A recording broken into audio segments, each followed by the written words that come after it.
tun a hian trying AIZAWL ah kan oma eng bike tengin nei kan lo en do ni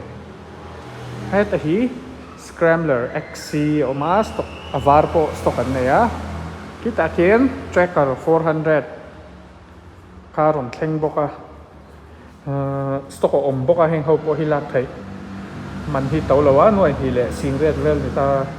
chon heta big bike super bike chu sang cái street triple te Scrambler 1200 thì vel te ho po kan cha vek thaya hi Trident 660 ni ta hei po Trident 660 dum chon speed 400 om boka speed T4 om boka booking ti du kha phone number ka lo da ta khan min lo contact mai do nia stock an nei tha o phone number ka ron ta lang tracker hi aduma lo thleng chau boka chuan silver po hi om bok o tan Scrambler om boka